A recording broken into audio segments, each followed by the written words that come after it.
Hello YouTube, Mark here, MMR Trains and More.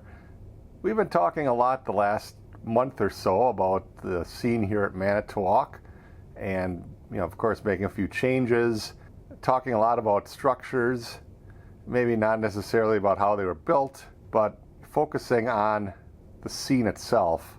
And it got me to thinking about a guy that I certainly was a huge fan of and remains so even today. Curren was the man's name. He worked for Kalmbach in the advertising department, but most of us would remember him from his stories in the Model Railroad press. Specifically in my case, I remember him more so from Model Railroader. And, he was a promoter of kitbashing. And at that time, when Art got into the hobby back in the 50s, the idea of kitbashing was brand new. And he brought that forward into, my generation growing up in the 70s as a young guy, that this was a brand new concept for me.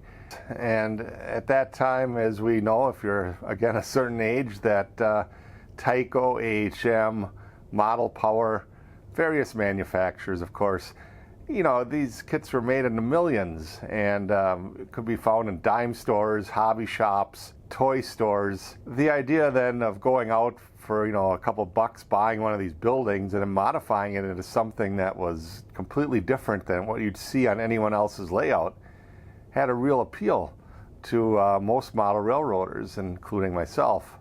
So I thought maybe in the spirit of all this talk about buildings and scenery as of late, that I'd take a short tour around my layout and show you guys some of the buildings, the freelance buildings on the layout that were either built directly from Art's plans or inspired by his work.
Well, there you have it. There's a little look at Art Curren, a hero of mine.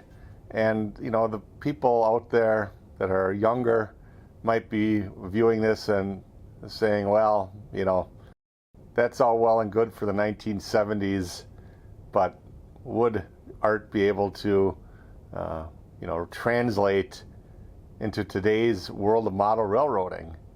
And I can't help but think that a guy with that type of creative mind, with some of the tools that are available now, and if he would have gotten to live in this era, I think he would have been, possibly even more prolific.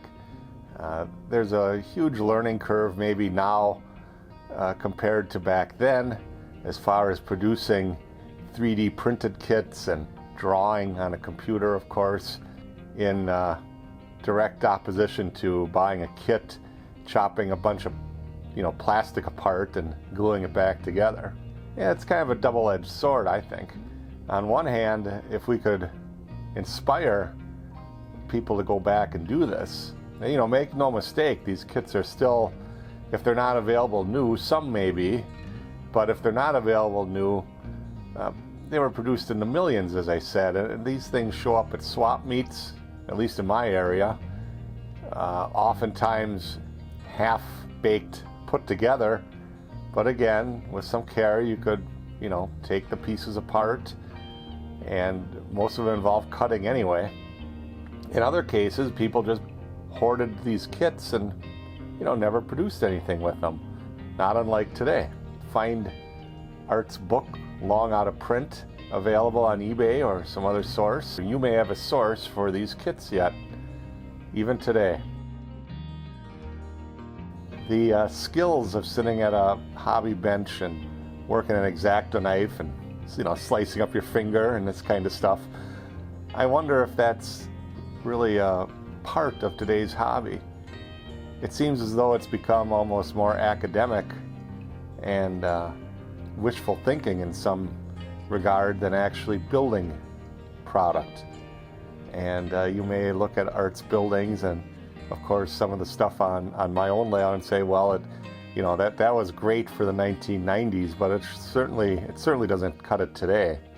And that's, an opinion.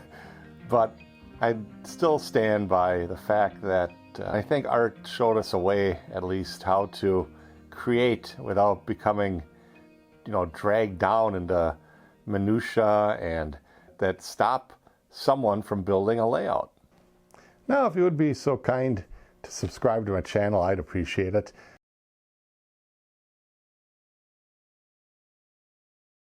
Thank you for tuning in today, and we'll see you down the rails.